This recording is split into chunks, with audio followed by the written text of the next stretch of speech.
everyone. Today in this session we will learn about what is yoga and how to approach yoga. Yoga originates from the Vedic knowledge system. From the four Vedas comes 6 Astik Darshana. That means these pillars of knowledge are, though independent in their own research, but they accept the authority of the Vedas. That is why they are called Astika Darshana. These are the Sankhya Darshana and the Yoga Darshana, the Nyaya and Vaisheshika Darshana, the Karma Mimamsha and Jnana Mimamsha, that is the Vedanta Darshana. Of this, our topic is Yoga Darshana. Yoga Darshana is the practical part of the Sankhya Darshana. In Yoga Darshana, Maharishi Patanjali in his book Yoga Sutras begins by saying Atha Yoga Anusasana. That means now let us talk about the disciplines of yoga. When we start anything by now, that shows that there has been some communication between the teacher and the student before that. And this shows the preparedness of the student who has come to learn yoga. The alertness of the student should be there. The preparedness to learn yoga should be there. And he should qualify to learn the knowledge of yoga. That is why Atha Yoga Anusasana. Yoga is Anusasana. That means it is self-imposed discipline. It is not Sasana. That means someone external from you will not impose this upon you. Yoga has to grow from within. So it is self-discipline. Then in the second sutra he says, Yoga Chitta Vritti Nirodha. That means yoga, what is yoga? Yoga is the cessation of the activities of the mind. All through the day, since we have grown up, we have so many thought waves going on in our mind, and these thought waves give rise to different emotions, and accordingly we take different actions. So it is like a cycle which goes on all through the day. Different thought waves coming up in the mind, giving rise to corresponding emotions, and accordingly we are taking different actions. Again, these actions are going to generate other thought waves. Like this, the cycle goes on eternally. And even in your dream, you are having different thought waves coming up when you are sleeping. We don't sleep that deep. For a little period of time, probably you go to that Sushupti Avastha where there is no dream also. But usually when we are sleeping, you are having a lot of dreams and a lot of movements in the body also goes on in your bed. You keep turning right and left. So all through the day, all through your life, you are nothing but a product of your thought waves. This generates stress, depression, anxiety. So yoga is nothing but experiential knowledge, the practical knowledge of how you can become happy, how you can become blissful. That is what we all are searching eternally, to become happy, to become blissful. And our search for this bliss is permanent search. And we are looking for this permanent search, permanent happiness, permanent bliss in impermanent things. Here the help of yoga is needed.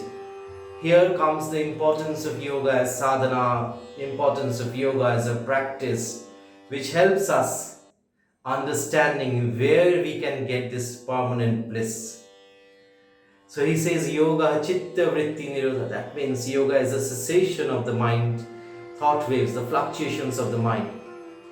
Tada drashtu swarupi avasthanam. That means when this cessation of the mind has happened, the thought waves, the fluctuations of the mind has become calm, has pacified. then what remains is the drashta, the seer, the witness consciousness. Suppose, now this might be difficult for you to understand. Let me explain it to you in an easier way.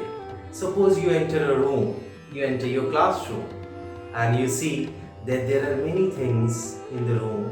There are many people sitting in the room, and they're reading, they're writing. So you say that there are many people in the room. Then another day you come and see that there is no one in the room.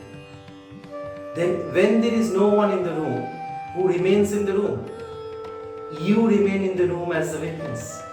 So when you, through the practice of yoga, which is so scientifically explained, you become a witness of your mind. At the beginning you see there are a lot of thought waves in the mind, but gradually through the practice under a qualified teacher, when you practice not on your own, remember, yoga has to be practiced under the guidance of a qualified teacher. When you practice yoga regularly, then what happens? The cessation of the activities of the mind. So you see that there are not many thought waves. There is nothing in the mind. The mind is nothing. The mind is totally blank. So observe a peace, a calmness, because the disturbances of the mind were happening because of the thought waves giving rise to different emotions. So when your mind becomes calm through the practice of asana, pranayama, dhyana, then gradually you start realizing that the mind is calm. There is nothing, like in the classroom, there is no one. But you are there to say that there is no one. So even when your mind, there is no thought in the mind, you remain as the witness. Tada drashtu sarupe avasthanam. At that point of time, you remain as the witness of this calmness of the mind. That is your real self, the witness consciousness, which we have to achieve through yoga. How to achieve it? The question arises. Maharishi Patanjali gives a lot of prescriptions for this in his Yoga Sutras. The ancient Vedic knowledge systems are so scientific that they are also true after so many thousands of years. Even in our practical problems in modern life, we can apply this ancient knowledge of yoga. The prescription that Maharishi Patanjali gives is Ashtanga Yoga in his Sadhan path. But we need to remember, before we go into Ashtanga Yoga Sadhana, there are other prescriptions also. Maharishi Patanjali says, Maitri Karuna Mudita Upekshana Shukha Dukha Punya Punya Vishayanam Bhavanat Chitta Prasad. How to make yourself happy, how to make yourself content by practicing Maitri, that is friendliness, cordial behavior towards the happy people. Towards one who is happy, you be friendly, you be cordial. Karuna, that is compassion towards someone who is in sorrow, who is in tough times, who is not that happy. Practice compassion towards such people. Maitri Karuna Mudita. Mudita is a sense of respect, a love emanating from the sense of respect towards the holy and the wise, towards the knowledgeable saints, towards the Muni Rishis and the Sadhus, for the Punyavan Vyakti, people who have a lot of Punya. Towards them, we should have a sense of Mudita. And Upeksha towards the wicked, Apunya. Towards the wicked, towards the person who is unrighteous, ignore them. So if we practice like this, our behavior in the society, then the mind will become calm. But what we do is just opposite. When we see someone is happy, we don't be so much friendly to them. We start feeling jealous. And when we see that someone is unhappy, sometimes the wicked mind goes on to say that, oh, this person is in problem, so you start feeling happy. Now we can understand how we have messed up with our mind. And we keep on thinking that doing some physical posturing in asana, like some gymnastic, will help us. No. We need to know what is the proper prescription. Our behavioral changes will help us. First thing. Then comes the practice of asana pranayama later on. It is very important, the practice of asana pranayama. I will speak about it. But first is behavioral correction. How we are going to interact with society around us. So, my Gurudev says that today the cause of sorrow is not that what I don't have. Today the cause of sorrow is what others are possessing. So this we have to get rid of. So we have to practice Maitri, Karuna, Mudita, Upeksha in the due respect as per it has been prescribed in the Shastras. If we want what the Shastras promise, that is peace and bliss, we have to follow the path exactly as it has been prescribed in the Shastras. We cannot do it as we want to do it. Then later on, Maharishi Patanjali goes on to prescribe a detailed method of conquering or winning over the mind. That is called the Ashtanga Yoga. In the Ashtanga Yoga, there are 8 limbs of yoga: yama, niyama, asana, pranayama, pratyahara, dharana, dhyana, leading us to the goal of equanimity of the mind called samadhi. Under the practice of yama comes ahimsa, satya, astya, brahmacharya, parigraha. Ahimsa we often understand in a negative way, and in India we have understood a political way of applying ahimsa which is very negative and not what is prescribed in the Shastras. What is prescribed in the Shastras is a positive way of understanding ahimsa, that is non-violence, which should emanate from our sense of love towards all beings as a part of the one supreme reality. When we understand what is ahimsa, when we do this sadhana, then the sadhana of satya becomes easy for us. Satya is not only speaking the truth, but also searching for the truth within. Our all activities should lead us towards the supreme truth. This is the sadhana of satya. Astya means simply non-stealing, not taking that which is not mine. See, these books were written thousands of years ago. At that time, corruption was not that prevalent. Today it is. This is the beauty of the Shastras, that it holds true at any point of time. Astya means not taking that which is not mine. That is non-stealing. If we practice astya in our life, then there will be no dearth of resources in this society. Then comes the practice of brahmacharya. Brahmacharya means that keeping your mind with the Brahman. When the mind gradually settles down in the supreme consciousness, then a superior joy comes within us, is dawned upon a superior joy. When we experience that superior joy, all the worldly pleasures that we were experiencing, the bodily or mental pleasures that we were thinking that it gives us happiness, gradually become so small in front of us. So at that time, we are no more hankering for the smaller pleasures. When we have experienced a greater joy in our life, that is brahmacharya. And aparigraha means that I am complete. I don't need anything more than this. I am content with what I have. So nowadays this is very difficult. Since morning, when you open your eyes from your sleep, you look at the mobile, you look at your television, you look at the world outside, and the world is offering you so many things. You are a consumer. You're a consumer now.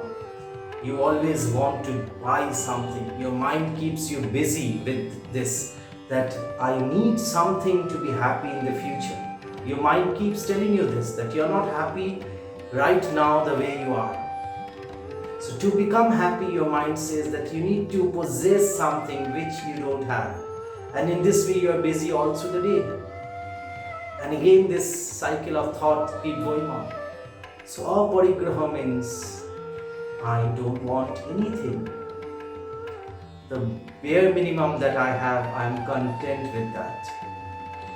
So all these are in communication to the external world, are the sadhana of yama, ahimsa, satyastya, brahmacharya, parigraha, how we will communicate with the external world. This is the beginning, the foundation of yoga. The yamas and niyamas are the moral precepts on which stands the practice of yoga. Unfortunately, nowadays we think that the practice of yoga is only some antics, some physical posturing, some gymnastics, some physiotherapy. This is totally wrong. The practice of yoga, if you want to get that result of peace and bliss that has been promised in the Shastras, then you have to follow the path which has been promised in the Shastras. You cannot have your own way and get the result which is prescribed in the Shastras.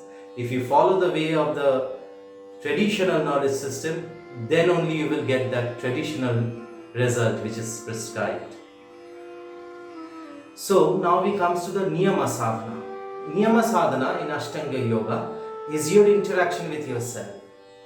It says, Saucha Shantosh Tapush Shwadhai Ishya Pranidhanani. Shaucha Shantosh Tapush Shwadhai Ishya Pranidhanani. These five go together to form the Niyama Sadhana. That means how you interact with yourself. First, we learned how we interact with the world outside. Ahimsa, Satya, Astya, Brahmacharya, Parigraha. Now is the Niyama Sadhana. Shaucha means cleanliness. Cleanliness of the surroundings. A yogi should keep his surroundings clean as well as his own body clean. Most importantly, his consciousness clean. What is happening in your mind? What thoughts are coming? What is going on within you all through the day should be the lookout of a yogi, not what is happening outside. Till we haven't entered in the path of yoga, our mind is drawn outside. Who is doing what? What is happening around me? But once you have stepped into the path of yoga, your mind should be drawn inward. What I am doing? What thoughts are coming in my mind? How am I evolving as a better human being? Have I been able to understand the cause of my existence in this planet? What is the supreme reality? So Shaucha is not only physical cleanliness or cleanliness of the surroundings, but more importantly it is the cleanliness of our mind. Then comes Santosh. When we have done all these things, a sense of contentment develops in the yogi. The yogi should be content, Santosh. He should have contentment. A yogi's mind should not be like this, that hankering for this, that, name, fame and all these things. Nowadays we all are haunted by these things in society, that our mind is so disturbed, attracted externally towards external things. So Santosh should develop through the practice of yoga. A sense of contentment, a sense of being content with yourself, being content with things that are there around you. Then comes tapasya. Tapasya comes from the word of tapa, that means to generate a heat. What is this heat all about? Like in cooking, you have to generate a heat to make your food delicious. Similarly, for your consciousness to mature, and you have to do this tapasya. What is tapasya? To accept something, knowing that it is difficult, you go on to practice it, knowing that it will give you some better results in the future. It will help you evolve as a better human being. It will unravel the human potentials that is within you. So that is tapasya. Knowing that it is difficult, you endeavor to achieve it for understanding your own self. That is called tapasya. Then comes swadhyaya. Swadhyaya means knowing your own self. So till now, when we had not come into the path of yoga, we were knowing all external knowledge. The things that is happening here, there, in this planet, in other planets, we know everything. But we don't know what is happening within us. That is why when in the modern society we've seen that we have achieved so much of technological development in the external world, small and the smallest problem in the internal world, people are committing suicide, people are having relationship problems, people are entering into so much of distress in life because small problems in their personal life. They are unable to manage that. They are managing businesses of thousands and thousands crores, but they are unable to manage their own mind. So through Swadhyaya, we learn about our own self, reading the Bhagavad Gita, reading the Shastriya texts, the Shastras, and knowing about yourself. All these books talk about who we are, why we are existing on this planet, our goal of the human life. So that is Swadhyaya. So we have learned Shocho, Shantosh, Tapas, Swadhyaya. When we do all this, then Ishwar Pranidhana happens. Unlike Shankha Darshan, Yoga Darshan is Ishwarvadi Darshan. That means it accepts the presence of an individual entity as Ishvara. That means which we understand as God. So it says Ishwar Pranidhana is very important. Feeling a closeness to the God, feeling a closeness to the divine. That is Ishwara Pranidhana. Through all this practice, we start realizing that we are coming close to ourselves and the divine consciousness that is residing within us. We are moving close to it to become one with it. So that is Ishwara Pranidhana. So all these practices, it is not like that you have to practice Ahimsa first, then Asteya, then Aparigraha, not like that. All these practices will go on together.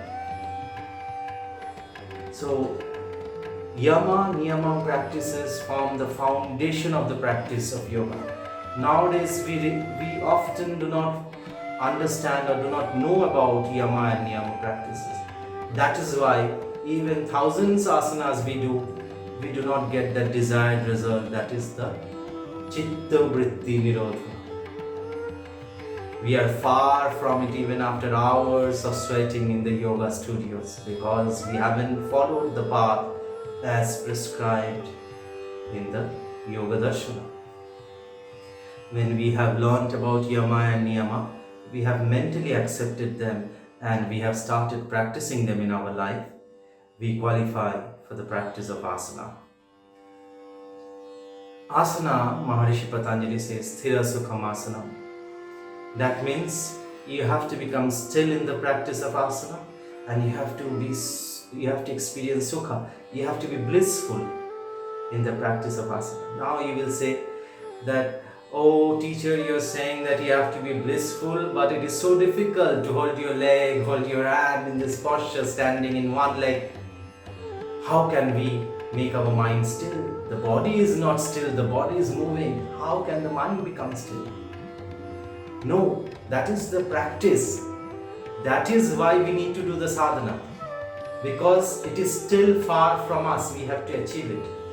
Once we have practiced over some time, you will see that you can achieve that stillness of the body. With the stillness of the body, the stillness of the mind will also come if you follow the sessions which are instructed by the teachers. So through the stillness of the mind, when the mind becomes still and calm, you experience this lasting joy. So Sthira Sukham Asana. In asana, how you have to do, Maharishi Patanjali says, Prayatna Shaithilya Ananta Samapatti Mya. That means you have to do it in a very relaxed way. Prayatna Shaithilya, in a very relaxed way you have to make an effort.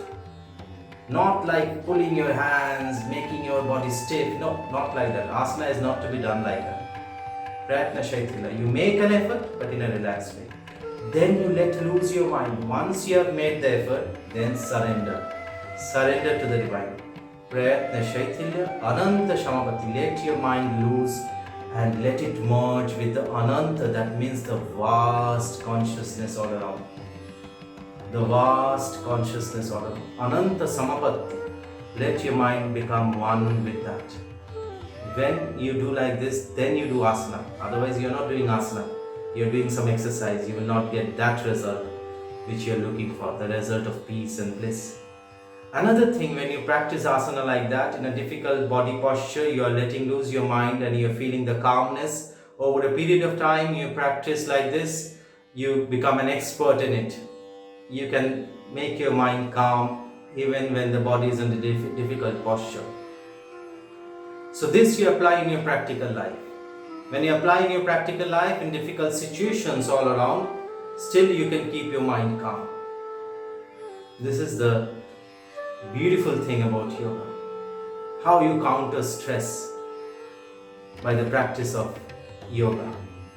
So the mind is very important while practicing the asana. Ananta Samapatti has to happen, otherwise it is not asana. Till that Ananta Samapatti of the mind is not happening, mind is not merging in the vast consciousness, it is not asana. Till that time we are trying. Keep trying till that time. One day you will be able to do it. And very soon you will. It is not that it takes a lot of time. Very soon you will be able to do it, because that is the natural condition of the mind. After the practice of asana, then Maharishi Patanjali says that what will happen when you do asana? Tata danda anabhigata. That means you will not be disturbed by the fluctuating things all around. The fluctuating thought waves of the mind, the fluctuating situations in life. Something is good, something is bad. All the day our mind is busy in that. Some people you meet in your office, I like this person. So you feel happy. Immediately your boss comes, this boss is so bad. So you develop some stress, anxiety. So this is dandava, the play of duality. Okay? So when you practice asana, what happens? You become stable. You become balanced. So the balancing of the body, the balancing of the mind also comes. So that the danda anavighata, you are not touched by these fluctuating dualities.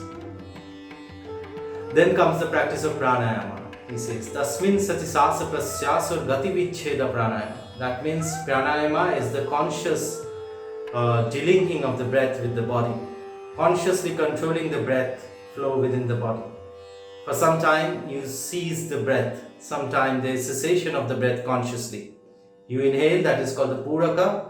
You hold, that is called the abhyantaran kumbhaka. That means you hold the breath within the body. So there is a cessation of the breath. You exhale completely and restrain the breath outside. So it is like that. So when the breath stops without your effort, that is death. And when the breath stops with your effort, with your consciousness, that is pranayama. Pranayama is the combination of two words, prana and ayama.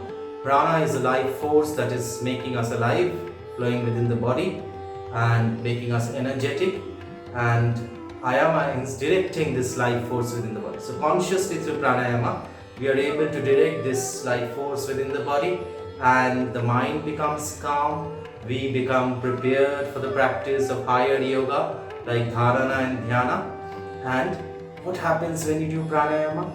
Tatra khyate prakash avarana. That is the prakash, that the divine light that is within us, the light of the consciousness, the light of the supreme divine intelligence that is there within us, is shrouded by the darkness, is shrouded by curtains of darkness. These curtains are gradually removed when you practice pranayama, and the divine consciousness that resides within all of us shines through. That is the effect of doing pranayama. How to do pranayama is detailed learning, which you should learn from a teacher in person, from a qualified teacher in person. Yoga should not be practiced by reading books or looking at YouTube videos. From YouTube videos and books we can become conscious about what is yoga, we become aware, but for the practice you should go to a teacher and learn it. After you practice pranayama, comes a state of pratyahara. That means the mind gradually moves from the outer world to the inner world. The mind withdraws itself. When you practice pranayama very regularly, you will find within a very short period of time, if you are practicing regularly, you will find after pranayama, immediately after pranayama, a sense of calmness, sense of stillness dawns upon you, where you don't feel like opening your eyes or listening to things that is happening outside. The mind is so withdrawn within and you're experiencing a bliss. That is Pratyahara. That the mind has withdrawn itself from the sense organs and has moved within towards the higher planes of consciousness. That is Pratyahara.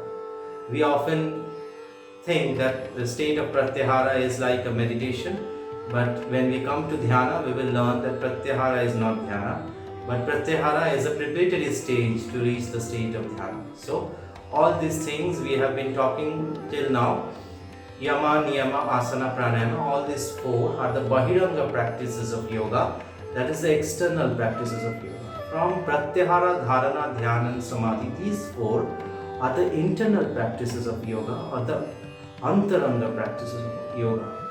These are the higher practices of yoga. After Pratyahara, we are ready for the practice of Dharana.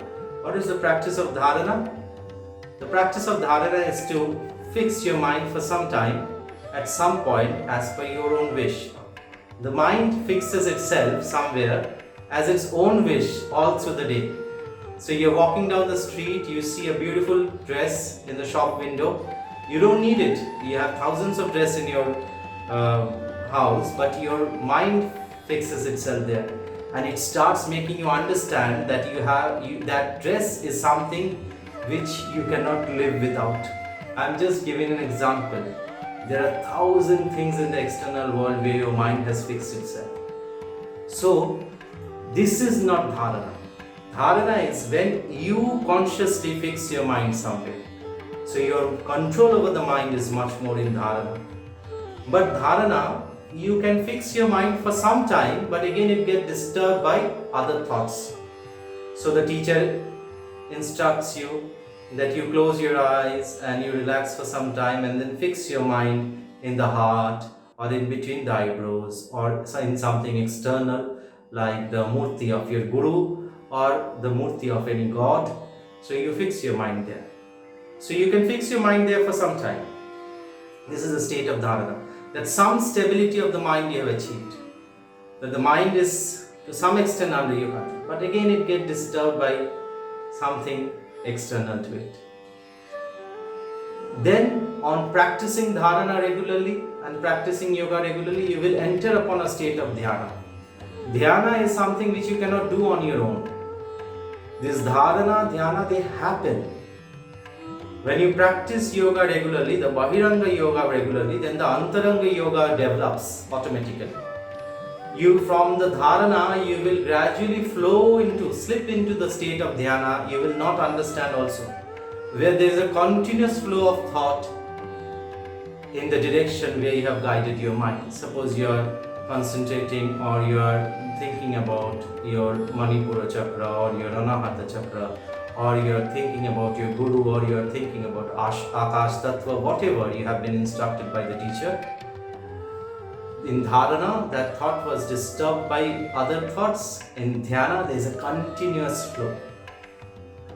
There is a continuous flow, and in dhyana there are three things: that I am meditating, and on what you are meditating, and the process of meditation. When all these three things, separate three identities, merge into one, only the sense of I am remains. Only the sense of existence remains. Then that is called samadhi. A very, very high and deep state of your consciousness, where all the externalities of the mind ceases and only the sense of consciousness, the pure consciousness remains for some time. That is samadhi. And when we achieve this state, a deep rest of our consciousness, of our body and mind happens. And when there is a deep rest of the body and mind rejuvenates itself. And during this state of deep rest of the body and mind in samadhi, the divine consciousness awakens within us. So, this is all about Ashtanga Yoga. If we practice like this, then gradually we will go on to achieve what it is said, Chitta Vritti Nirodha, and the witness consciousness within us will shine through. So there through the different practices of yoga, asana, pranayama and other techniques of yoga that has been developed through different researches over the years, we make you understand this witness consciousness. And gradually you see that sorrow becomes less and happiness becomes more. So this was the session on Ashtanga Yoga as per Patanjali Maharishi in the Yoga Darshana. Hope you all have understood this. You have to follow this when you become a practitioner of yoga. Om Namo Narayana.